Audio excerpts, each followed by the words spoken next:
Hello everyone, welcome back to my channel. हमने अभी तक फाइनल अकाउंट्स की सारी एडजस्टमेंट्स कवर कर ली है।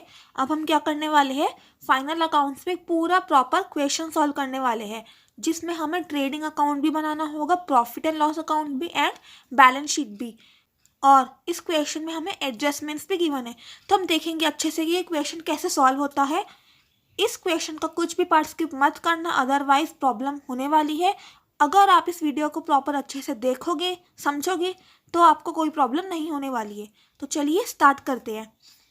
सबसे पहले आपको ट्रायल बैलेंस गिवन है और उसमें कुछ आइटम्स गिवन है, तो पहले हम इनको पढ़ लेते हैं। ट्रायल बैलेंस में आइटम्स कौन कौन सी है आपके पास? ओपनिंग स्टॉक, डेबिट बैलेंस के आइटम पढ़ रहे हैं पहले। Opening stock, salaries, 10% investment, then land and building, purchases, bad debts, wages and salaries, sales returns, debtors, drawings, carriage inwards, selling and distribution expenses, furniture, cash, input CGST, input SGST and input IGST। और debit side का total है 3,67,000। और credit side के balances देख लेते हैं। Sales, creditors, capital, commission received, purchase returns, discount received, output CGST, output SGST and output IGST। और credit side का भी टोटल आ रहा है हमारे पास 3,67,000। तो ये तो था हमारे पास ट्रायल बैलेंस। अब हम देखते हैं एडजस्टमेंट्स क्या क्या गिवन है। तो एडिशनल इंफॉर्मेशन में फर्स्ट है आपके पास क्लोजिंग स्टॉक है 10,000। क्लोजिंग स्टॉक 10,000 दो जगह कहाँ रिकॉर्ड होगी, एक तो ट्रेडिंग अकाउंट में क्रेडिट साइड और दूसरी बैलेंस शीट में हम इसको एसेट साइड रिकॉर्ड करेंगे।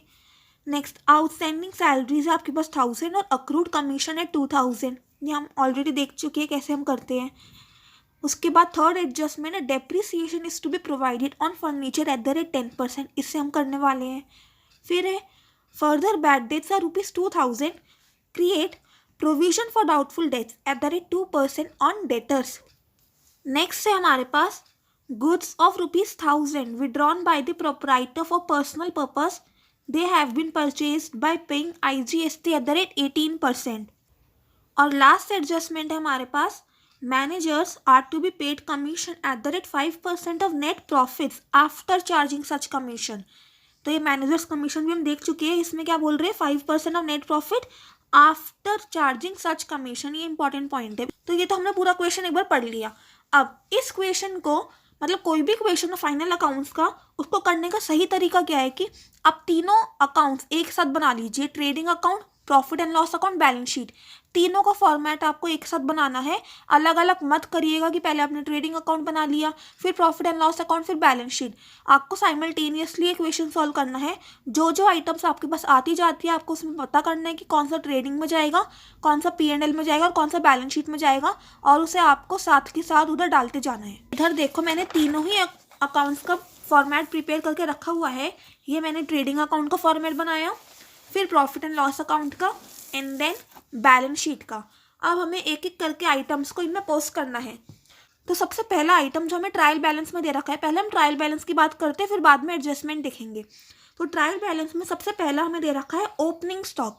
तो ओपनिंग स्टॉक हम कहाँ पोस्ट करते हैं? ट्रेडिंग अकाउंट के डेबिट साइड पे। तो डेबिट साइड पे हम डाल देंगे इसमें ओपनिंग स्टॉक, इधर ऐसे लिखेंगे टू ओपनिंग स्टॉक अकाउंट, और अमाउंट आ गया इसका 40,000। उसके बाद नेक्स्ट आपको दे रखा है सैलरीज 10,000। सैलरीज इनडायरेक्ट एक्सपेंस होते हैं, तो वो प्रॉफिट एंड लॉस अकाउंट के डेबिट साइड पर जाएगा। तो प्रॉफिट एंड लॉस अकाउंट के डेबिट साइड पर हम लिख देंगे सैलरीज टू सैलरीज अकाउंट। हम इसका अमाउंट अभी इनर कॉलम में लिखेंगे, क्योंकि हमने देखा है कि सैलरी से रिलेटेड एक एडजस्टमेंट भी है, तो हमें इसको एडजस्ट करना चाहिए ना। फिर ये नेट अमाउंट बाद में टोटल कॉलम पर आने वाला है। उसके बाद दे रखा है 10% इन्वेस्टमेंट्स। तो 10% इन्वेस्टमेंट हमारे लिए एसेट हो जाता है। तो बैलेंस शीट में एसेट साइड हम उसको लिखेंगे 10% इन्वेस्टमेंट्स, और अमाउंट है इसका 1 lakh. Then next land and building. Land and building is again our asset, तो एसेट्स में आ जाएगा लैंड एंड बिल्डिंग, अमाउंट 40,000। उसके बाद है परचेजेस 20,000। परचेज हम ट्रेडिंग अकाउंट में रिकॉर्ड करते हैं, तो परचेज को हम लिख देंगे इधर टू परचेजेस अकाउंट। इसका भी अमाउंट अब हम इनर कॉलम में लिख रहे हैं, क्योंकि इसमें एक तो परचेज रिटर्न भी गिवन है जो कि हमें परचेज से माइनस करना होता है, और एक एडजस्टमेंट भी गिवन है जो कि प्रोप्राइटर ने विड्रॉ कर लिए थे गुड्स पर्सनल पर्पस के लिए, तो वो भी इधर से माइनस होने वाला है। तो बाद में हम अमाउंट को आउटर कॉलम पे लिखेंगे। फिर है हमारे पास bad debts 5,000। Bad debts profit and loss account में डेबिट साइड पर जाएगा। तो सैलरीज के बाद एडजस्टमेंट के लिए एक लाइन छोड़ देते हैं और इधर लिख देते हैं टू बैड डेट्स। कितना अमाउंट है 5,000, ये भी इनर कॉलम पे जाएगा क्योंकि फर्दर बैड डेट्स भी अभी हमें गिवन है एडजस्टमेंट में। फिर उसके बाद है वेजेस एंड सैलरीज, तो हम ट्रेडिंग अकाउंट के डेबिट साइड पे लिख देंगे to wages and salaries account. कितना आ गया ये 10,000। उसके बाद है सेल्स रिटर्न।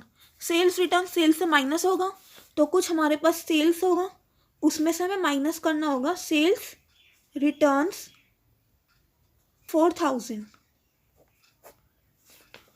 उसके बाद है डेटर्स। डेटर्स एसेट होते हैं, तो ये बैलेंस शीट में डेबिट साइड हम लिख देंगे डेटर्स। अमाउंट है हमारे पास 60,000, इनर कॉलम में लिख रही हूँ क्योंकि बैड डेट्स और प्रोविजन फॉर डाउटफुल डेट्स की एडजस्टमेंट है। फिर नेक्स्ट है drawings. Drawings are to be subtracted from capital, तो बैलेंस शीट में लाइबिलिटी साइड हम कैपिटल लिखते हैं, इसमें से हम ड्राइंग्स को माइनस करते हैं। तो इसमें से हमने ड्राइंग्स को माइनस किया, कितना है 2,000। फिर है carriage inverse. Carriage inverse direct expense है हमारे पास, तो वो ट्रेडिंग अकाउंट के डेबिट साइड पे आ जाएगा टू कैरेज इनवर्स अकाउंट 1,000। फिर है सेलिंग एंड डिस्ट्रीब्यूशन एक्सपेंसेस, ये इनडायरेक्ट एक्सपेंस होते हैं, तो ये प्रॉफिट एंड लॉस अकाउंट की डेबिट साइड पे आएगा to selling and distribution expenses account 4,000। Next क्या है फर्नीचर 50,000। तो furniture is again our asset, तो एसेट साइड पे हम लिख देंगे इधर डेटर्स के एडजस्टमेंट के लिए कुछ लाइन्स छोड़ के फर्नीचर। अमाउंट को हम इधर कॉलम में लिखेंगे अभी क्योंकि इसमें डेप्रिसिएशन की एडजस्टमेंट है, तो 50,000 हम इनर कॉलम पे लिख दिया हमने। फिर आपके पास कैश 5,000, कैश भी एसेट होता है, तो फिर कैश को हम 5,000 लिख देते हैं एसेट साइड। फिर आपके पास दे रखा है इनपुट CGST, इनपुट SGST और इनपुट IGST, तो ये तीनों सेट ऑफ होने वाले हैं बाद में, तो हम इनको बाद में रिकॉर्ड करेंगे, अभी के लिए हम इनको नहीं रिकॉर्ड करते हैं। क्रेडिट साइड पर सबसे पहले हमें गिवन है sales 54,000। Sales is recorded on trading account, तो सेल्स में हम 54,000 इधर लिख देंगे। नेक्स्ट है हमारे पास creditors 80,000। Creditors are liabilities, liability side पे रिकॉर्ड होगा क्रेडिटर्स अमाउंट इज 80,000। नेक्स्ट है कैपिटल 2 लाख, तो कैपिटल हम इधर लिख देंगे लाइबिलिटी साइड 2 लाख। उसके बाद है हमारे पास कमीशन रिसीव्ड 10,000, तो कमीशन रिसीव 10,000 हमारे लिए इनडायरेक्ट इनकम है, तो इनडायरेक्ट इनकम को हम प्रॉफिट एंड लॉस अकाउंट के क्रेडिट साइड लिखेंगे।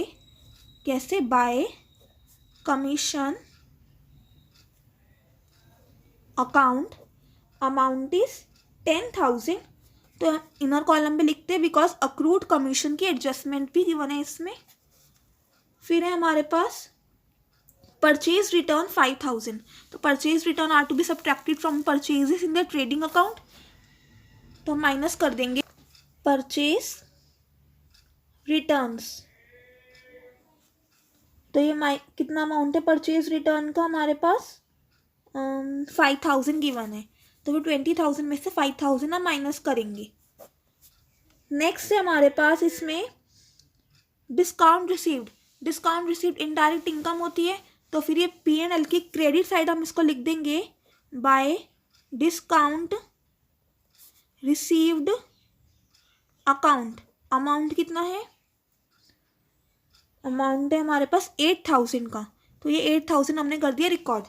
फिर आपके पास output CGST, output SGST, output IGST, तो ये भी बाद में सेट ऑफ हम करेंगे इनका, फिर बाद में रिकॉर्ड करेंगे। तो अभी के लिए हमने ट्रायल बैलेंस की सारी आइटम्स को कर दिया है रिकॉर्ड। अब हम देखते हैं एडजस्टमेंट्स को। तो फर्स्ट एडजस्टमेंट आपके पास है क्लोजिंग स्टॉक 10,000। तो जैसे हमें पता है क्लोजिंग स्टॉक, पहले तो ट्रेडिंग अकाउंट की क्रेडिट साइड हम इसको रिकॉर्ड करने वाले हैं। तो ट्रेडिंग अकाउंट में क्रेडिट साइड हम लिख देंगे by closing stock account, amount आ गया 10,000 का, और ये हमारा असेट होता है, तो फिर बैलेंस शीट में एसेट साइड रिकॉर्ड होने वाला है। ये आ गया क्लोजिंग स्टॉक 10,000। फर्स्ट एडजस्टमेंट तो ईजी थी। सेकेंड एडजस्टमेंट देखो, सेकेंड एडजस्टमेंट में वो बोल रहे हैं outstanding salaries are 1,000। Outstanding salaries, तो इसके दो इफेक्ट क्या होते थे, एक तो ये P&L में सैलरीज में हम इसको ऐड करके शो करेंगे, और दूसरा क्योंकि ये आउटस्टैंडिंग है तो फिर बैलेंस शीट पे लाइबिलिटी साइड रिकॉर्ड होने वाला है। तो एक तो बैलेंस शीट पे इसको लाइबिलिटी साइड रिकॉर्ड करेंगे, आउटस्टैंडिंग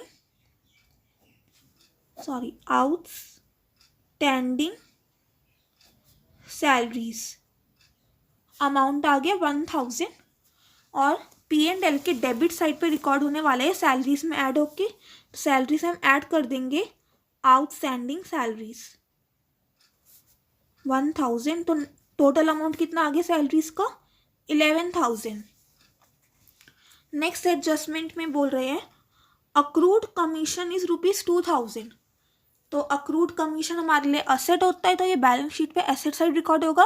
और दूसरा क्योंकि हमारी इनकम भी है, तो फिर P&L में हम इसको इनकम साइड रिकॉर्ड करने वाले हैं, कैसे, कमीशन में ऐड करके। तो हम इसको कमीशन में ऐड कर देंगे, अक्रूड कमीशन अमाउंट इज 2,000, तो टोटल कमीशन कितना आ गया 12,000। और because this is our asset, तो फिर बैलेंस शीट में हम इसको एसेट साइड रिकॉर्ड करने वाले हैं, अक्रूड कमीशन अमाउंट है 2,000। Next adjustment, depreciation is to be provided on furniture at the rate 10%। अब फर्नीचर पे डेप्रिसिएशन प्रोवाइड करना है 10%। फर्नीचर की वैल्यू कितनी है 50,000, तो इसका 10% से डेप्रिसिएशन कितना हो जाएगा 5,000 का। अब ये क्या होता है डेप्रिसिएशन की एडजस्टमेंट, एक तो हमारा एक्सपेंस है, तो प्रॉफिट एंड लॉस अकाउंट की डेबिट साइड रिकॉर्ड करेंगे हम इसको as an expense to depreciation on furniture account, कितना 5,000। और दूसरा क्योंकि डेप्रिसिएशन फिक्स्ड एसेट्स की वैल्यू को कम करता है, तो फिर ये फर्नीचर की वैल्यू रिड्यूस हो जाएगी by the amount of depreciation. तो हमें फर्नीचर से डेप्रिसिएशन को माइनस करना पड़ेगा 5,000 का। हमारे पास नेट अमाउंट कितना आ गया फर्नीचर का 45,000, राइट। चलो नेक्स्ट एडजस्टमेंट देखते हैं। Further bad debts are ₹2,000। Further bad debts 2,000 given है। सबसे पहले एक तो ये डेटर से माइनस हो जाएगा फर्दर बैड डेट्स, तो हम डेटर से पहले फर्दर बैड डेट्स माइनस करते हैं। फर्दर बैड डेट्स कितना है हमारे पास 2,000, तो ये 2,000 कर दिया माइनस, कितना आ गया अमाउंट 58,000। और दूसरा प्रॉफिट एंड लॉस अकाउंट में बैड डेट्स में हम इसको ऐड करेंगे क्योंकि हमारा एक्सपेंस हो गया ये, तो फिर बैड डेट्स में हम इसको ऐड कर देंगे फर्दर बैड डेट्स 2,000। तो 5,000 प्लस 2,000 7,000 आ गया टोटल अमाउंट।